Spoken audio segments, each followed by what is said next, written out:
Is web development and part number 2। Okay, तो आज के हम इस पार्ट में टाइप्स ऑफ वेबसाइट्स के बारे में पढ़ने वाले कि वेबसाइट के कितने कितने टाइप्स हैं और उसका क्या क्या काम है और उसके क्या क्या यूज़ है। ठीक है, तो सबसे पहले हमारे पास वेबसाइट, तो आपको पता है कि वेबसाइट क्या है। ठीक है, उसको तो मुझे डिफाइन करने की ज़रूरत नहीं। अगर आपको नहीं पता वेबसाइट क्या है तो मैं आपको रिकमेंड करूँगी कि आप इस चैप्टर का पार्ट नंबर 1 देखें, तो आपको समझ आ जाएगा बहुत अच्छे से कि वेबसाइट क्या है। ठीक है, उसके बाद अब हम डिस्कस करते हैं कि टाइप्स ऑफ वेबसाइट क्या है। ठीक है, ओके, तो सबसे पहले जो टाइप ऑफ वेबसाइट है वो है पोर्टल। आई गेस मैं सही प्रोनाउंस करूँगी। ठीक है, पोर्टल एक वेबसाइट है जिसके अंदर हमारे पास बहुत सारी इंफॉर्मेशन होती है। ठीक है, यानी कि जितनी भी टाइप्स है ना हमारे पास वेबसाइट की, वो सारी पोर्टल्स में आ जाती है। जिसमें फॉर सपोज अगर एक वेबसाइट है जिसमें हमें सिर्फ क्या मिलता है, न्यूज़ मिलते हैं, या एक वेबसाइट है जिसमें सिर्फ हमें एंटरटेनमेंट मिलता है। ठीक है, तो एक अलग अलग कैटेगरी हो गई। ठीक है, लेकिन पोर्टल में क्या होता है कि जितनी भी वो है ना, जितनी भी वेबसाइट, जितनी भी वेबसाइट्स की टाइप्स है, वो सब एक सिंगल एक्सेस पॉइंट पे ही आपको मिल जाता है। ठीक है, यानी कि ये डिफरेंट डिफरेंट जगहों से ना इंफॉर्मेशन कलेक्ट करते हैं और एक ही वेबसाइट में डाल देते हैं। डिफरेंट डिफरेंट इंफॉर्मेशन कलेक्ट करने से मुराद हो गया जैसे सोर्स, जैसे ईमेल्स हो गया, फार्मूलाज हो गया, सर्च इंजन्स हो गया। ठीक है, और फिर उसको क्या करता है, हमारे एक यूज़र के सामने प्रेजेंट करता है, यानी कि एक यूज़र के सामने शो करवाता है। ठीक है, उसके बाद हमारे पास दो कॉमन है वेब पोर्टल के। मिसाल के लिए दो चीज़ें, एक है याहू और एक है MSN। ये दोनों किस टाइप के पोर्टल है, सॉरी, ये दोनों कौन से वेबसाइट है, पोर्टल। ठीक है, कौन सा, याहू एंड MSN। तो उम्मीद है ज़्यादा ये वाला पार्ट बहुत ज़्यादा ईजी है, सारे इजी वैसे ऑलमोस्ट, लेकिन ये वाला कुछ ज़्यादा ही है, तो इसलिए मुझे उम्मीद है आपको समझ आ रही होगी। ठीक है, इसके साथ हमारे पास जो दूसरी वो है ना वेबसाइट की टाइप, वो है न्यूज़। देखिए, नाम से ही आपको पता चल रहा है कि क्या है, तो मुझे नहीं लगता कि मुझे ज़्यादा बताने की ज़रूरत है, लेकिन फिर भी ऑब्वियसली ये टॉपिक का हिस्सा है तो लाजमी है कि मुझे बताना ही पड़ेगा। ठीक है, तो न्यूज़ में क्या होता है, हमें हर किस्म की न्यूज़ मिल रही होती है। जैसे करंट अफेयर्स क्या चल रहे हैं, स्पोर्ट्स में क्या हो रहा है, पॉलिटिक्स में क्या हो रहा है, वेदर्स का क्या हाल है, हेल्थ का, टेक्नोलॉजी का, एंटरटेनमेंट की, यानी कि जितनी भी किस्म की न्यूज़ है ना। अब न्यूज़ एक किस्म की तो नहीं होती ना, अलग अलग किस्म की न्यूज़ होती है, तो वो सारे हमें किस में मिल रही होती है, एक न्यूज़ वाले वेबसाइट में। जैसे आपने जियो न्यूज़, ये एक जियो जो है वो एक प्रोडक्शन है जिसमें ड्रामेज भी होते हैं, न्यूज़ भी आ रहे होते हैं, लेकिन खैर ड्रामों का अलग है और न्यूज़ का अलग है। ठीक, तो समझ लें न्यूज़ वाला वही चीज़ है, वही वेबसाइट है जिसमें हम सिर्फ न्यूज़ ही देख रहे होते हैं। ठीक है, उसके बाद है इंफॉर्मेशनल में ऑब्वियसली बात है कि जो हमारे पास जितने भी इंफॉर्मेशन वाली चीज़ें ना उसके बारे में डिटेल इंफॉर्मेशन होती है। जैसे साइंस के बारे में इंफॉर्मेशन, आर्ट्स के बारे में, स्पोर्ट्स के बारे में, ऑनलाइन ट्रेनिंग के बारे में, रिसर्च के बारे में, इनकी सारी जो चीज़ें ना आपके पास इंफॉर्मेशन से रिलेटेड, वो सारी किस में आ जाती है, इंफॉर्मेशनल वेबसाइट में। इंफॉर्मेशनल वेबसाइट की मैं आपको कैसे मिसाल दूँ, वैसे मैंने अब तक कोई इंफॉर्मेशनल वेबसाइट वैसे कोई देखी नहीं है, यूज़ नहीं किया मैंने पर्सनली, तो मुझे आइडिया नहीं। ठीक है, एंड उसके बाद आ जाए एजुकेशनल वेबसाइट। एजुकेशनल वेबसाइट में क्या होता है, सारे आपके एजुकेशनल मटेरियल्स होते हैं। जैसे आपके कोई टॉपिक का कोई हिस्सा है, आपके किसी मैथ के क्वेश्चंस का आंसर है, या कोई लेक्चर है, या कोई क्वेश्चंस है, या कोई क्विज है, ये सारे एजुकेशनल वेबसाइट में आ जाते हैं। ठीक है, तो इसमें क्या होता है, एजुकेशनल वेबसाइट में ये होता है कि अगर जहाँ पर बात हो जाती है एजुकेशनल की, तो वहाँ ज़रूरी नहीं कि एजुकेशन जो है ना सिर्फ स्टूडेंट ही ले रहा होता है। आपने देखो कोई टीचर्स भी एजुकेशन ले रही होती है। अब मिसाल के तौर पर मेरी टीचर मुझे कुछ पढ़ाने आ रही होती है, तो वो लाजमी ना खुद भी पहले वो खुद पढ़ती है, खुद समझती है, दैन हमें समझाती है। ठीक है, तो एजुकेशनल जो हमारे पास वेबसाइट होती है ना, वो दोनों के लिए अच्छी होती है, टीचर्स भी और स्टूडेंट की। अच्छा, अब एजुकेशनल की जो मिसाल है वो है सबक.pk। ठीक है, ये एक एजुकेशनल वेबसाइट, आप इसको चाहे तो देख सकते हैं। एंड उसके बाद और एक है खान अकेडमी ORG, ये भी एक एजुकेशनल वेबसाइट है, आप इससे जाके थोड़ा चेक भी कर सकते हैं, क्या पता आपके लिए भी हेल्पफुल रहे। ठीक है, तो ये सारे हमारे पास क्या हो गई, एजुकेशनल वेबसाइट हो गई। अच्छा, अब जो लास्ट तो नहीं, सॉरी, अब जो दूसरा है हमारे पास वेबसाइट, वो है पर्सनल वेबसाइट। पर्सनल वेबसाइट में क्या होता है कि लोग अपने बारे में कुछ शेयर कर रहे होते हैं, अपनी बायोग्राफी शेयर कर रहे होते हैं, अपनी अचीवमेंट शेयर कर रहे होते हैं। जैसे फॉर सपोज हमारा इंस्टाग्राम अकाउंट है, तो वो हमारा पर्सनल अकाउंट होता है ना, उसमें हम अपनी लाइफ के बारे में शेयर कर रहे होते हैं कि लाइफ में ये हो रहा है या ये हो रहा है। उसमें हम अपनी जो है बायोग्राफी लिख रहे होते हैं, समटाइम कुछ अचीवमेंट लिख रहे होते हैं, ठीक है। तो इसी तरीके से हमारे पास कुछ वेबसाइट्स भी होते हैं जिसमें यूज़र जो है ना अपनी बायोग्राफी को लिख सकते हैं या अपनी कोई अचीवमेंट है वो लिख सकते हैं, यानी कि अपने बारे में XYZ जो अगर वो चाहे वो लिख सकते हैं, ठीक है। तो इसी को हम कह रहे थे पर्सनल वेबसाइट। और दूसरी बात, अगर आपको इसके बारे में थोड़ा और जानना है ना कि पर्सनल वेबसाइट दिखता कैसे या कोई एग्जाम्पल पर्सनल वेबसाइट की, तो आपके लिए एक ये कह सकते हैं कि आप क्रोम में जाए, गूगल क्रोम में, वहाँ लिख के आप पर्सनल वेबसाइट, तो वहाँ आप लिख दे पर्सनल वेबसाइट, तो उम्मीद है आपको बहुत सारी वेबसाइट इस किस्म की दिख जाएगी। मैंने यूज़ नहीं किया कोई ऐसी, तो मैं आपको रिकमेंड नहीं कर सकती हूँ फ़िलहाल।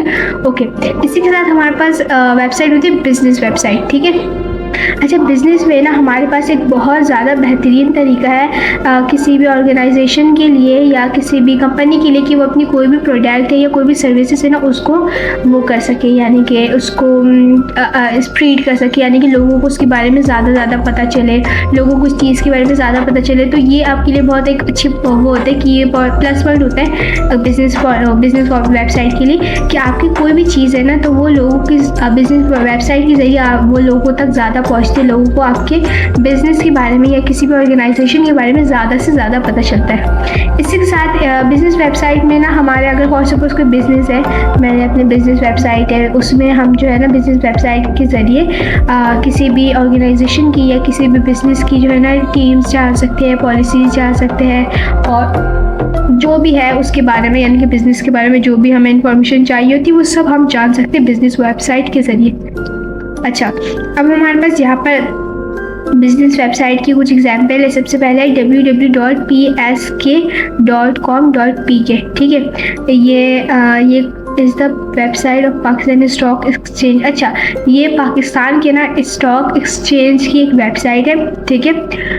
तो और एक चीज़, बिज़नेस वेबसाइट, वैसे तो बिज़नेस वेबसाइट में भी आप अपनी जो है ना ऑर्गेनाइजेशन को प्रमोट करवा सकते हैं, लेकिन अब तो भाई एडवांस दौर है, तो अगर आप बिज़नेस वेबसाइट यूज़ नहीं कर सकते तो आप डिफरेंट सोशल मीडिया अकाउंट्स होते हैं, जैसे आप इंस्टा का अकाउंट बना लें। अब तो इंस्टा में भी बहुत अच्छी वो आ गई है कि आप अपना बिज़नेस स्टोर पूरा क्रिएट कर सकते हो, उसमें बहुत अच्छी डिटेलिंग आ चुकी है बिज़नेस के हवाले से लाजमी, ठीक है। उसमें भी आप कर सकते हैं मार्केटिंग के लिए बिज़नेस वो इंस्टा भी अच्छा है, फेसबुक भी अच्छा है। फेसबुक में भी इसी किस्म की चीज़ें आ चुकी है बहुत ज़्यादा एडवांस लेवल की, स्पेशली फॉर बिज़नेस, कि उसमें बहुत सारी ऐसी फीचर्स आ गई है जो बिज़नेस जो जिनका अपना बिज़नेस है या कोई ऑर्गेनाइजेशन है या स्मॉल बिज़नेस है या जो भी है, तो उनके लिए बहुत अच्छा है कि वो अपने जो है ना ऑर्गेनाइजेशन का या अपने बिज़नेस का ज़्यादा से ज़्यादा प्रमोशन करवाए, क्योंकि ज़्यादातर यूज़र्स आई गेस के इंस्टा में या फिर फेसबुक में ऐसे सोशल मीडियाज़ में ज़्यादा होते हैं। अच्छा, इसी के साथ हमारे पास जो नेक्स्ट वेबसाइट है वो है ब्लॉग्स। देखिए, ब्लॉग्स हमारे पास ना एक स्पेशल वेबसाइट की टाइप्स होती है जिसमें हमारे पास डिफरेंट किस्म के आर्टिकल्स होती है और इसी के साथ हमारे पास इसमें डिफरेंट किस्म की पोस्ट होती है, ठीक है। और इसमें क्या होता है कि हमारे जो भी आर्टिकल्स होते हैं ना उन सबको और कैटेगरी किया जाता है, यानी कि फॉर सपोज एक टॉपिक है, एक टॉपिक में हमारे पास एक आर्टिकल है या ब्लॉग है हेल्थ इशू, ठीक है। तो हेल्थ इशू में जितने भी लोगों ने उस वेबसाइट में या उस वेबसाइट में जो भी ब्लॉग्स लिखे होंगे वो सारे एक तरफ हो गए, ठीक है।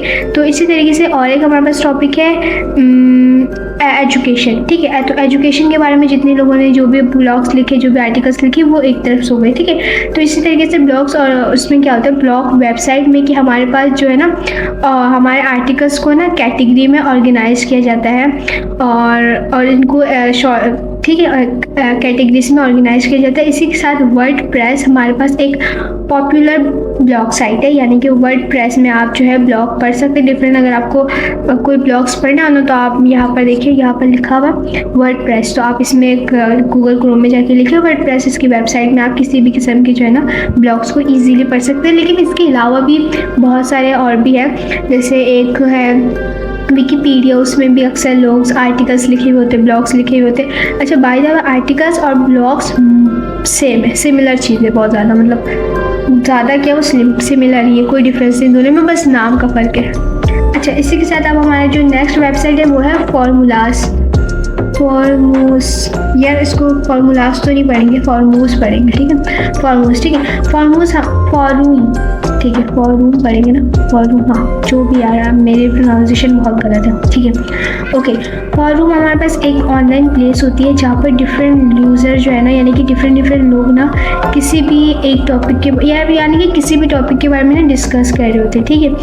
अच्छा, अब ये वाले टॉपिक्स ना कैटेगराइज होते हैं, ठीक है, तो कैटेगराइज से मुराद ये होता है, हाँ तो इसमें क्या होता है, कैटेगराइज होता है ताकि जो यूज़र है ना वो इजीली अपने इंटरेस्ट के हिसाब से किसी भी टॉपिक में ना कुछ भी लिख सके, सही।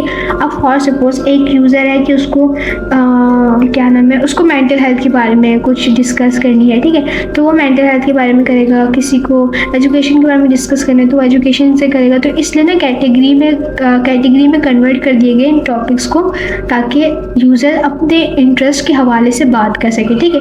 उसके बाद हमारे पास जो वेबसाइट है वो है इंटरटेनमेंट हमारे पास एक ऐसा वेबसाइट होती है जिसमें हमारे पास वीडियोस होती है या कोई गेम्स होती है जो स्पेशली बनाया किया जाता है ताकि हम इंटरटेनमेंट हो सके। इंटरटेनमेंट का उर्दू में मतलब होता है लुत्फ़ अंदोज़ होना, ठीक है, यानी कि किसी चीज़ को इंजॉय करना, ठीक है। तो इसके लिए इंटरटेनमेंट होती है जिसमें हमारे पास डिफरेंट चीज़ें आ जाती है, जैसे गेम्स आ गई है, कोई मूवी आ गई, मूवी भी इंटरटेनमेंट में ही आता है। फिर उसके बाद कोई वीडियोस आ गई, कोई भी वीडियोस हो सकती है, कोई फ़नी वीडियो हो सकती है, ठीक है। तो ये सारे हमारे पास किस में आ जाती है, इंटरटेनमेंट वेबसाइट में, ठीक है। इसी के साथ हमारे पास जो लास्ट वेबसाइट है वो है सोशल। तो सोशल वेबसाइट एक ऐसा वेबसाइट होता है, बल्कि इसको ऐप्स भी कह सकते हैं आप, क्योंकि अब तो खैर सोशल मीडिया में हमारे पास दोनों चीज़ होती है, यानी कि ऐप्स भी होती है उसी चीज़ की और वेबसाइट भी होती है, ठीक है। तो सोशल वेबसाइट हमारे पास एक ऐसा वो होता है प्लेटफॉर्म जहाँ पर मुख्तलिफ लोगों ना एक दूसरे के साथ सोशलाइज हो सकते हैं, यानी कि एक साथ बातचीत कर सकते हैं, कम्युनिकेशन कर सकते हैं, एक दूसरे के साथ अपनी ओपिनियन शेयर कर सकते हैं, अपनी आइडिया शेयर कर सकते हैं, अपने जो भी आज के दिन में हो रहा है वो सब शेयर कर सकते हैं through picture, through videos and whatever they want to do, ठीक है। तो इस चीज़ में हमारे पास जो चीज़ आ जाती है, यानी कि इस टाइप में सोशल वेबसाइट में जो चीज़ आ जाती है उसको हम कहते हैं फेसबुक, ट्विटर और इंस्टाग्राम भी आ जाता है उसी में, क्योंकि वो भी सोशल मीडिया ही है, ठीक है। तो इस किस्म के जितने भी हमारे पास सोशल होने के लिए ना, सोशलाइज होने के लिए हम जो भी ऐप या वेबसाइट का यूज़ कर रहे होते हैं वो हमारे पास किस में आ जाता है, सोशल वेबसाइट में, ठीक है। ओके, तो मुझे उम्मीद है कि आपको ये सारे जो है ना वेब्स के टाइप समझ आ चुके होंगे, क्योंकि बहुत इजी से, टू बी वेरी ऑनेस्ट, पढ़ के ही समझ आ जाता है, लेकिन थोड़ा डिफाइन करना पड़ता है just according to your book. ज़्यादा डीपली मैंने नहीं किया क्योंकि आई डोंट थिंक सो कि इसमें कुछ डीपली बताने वाला था। और मुझे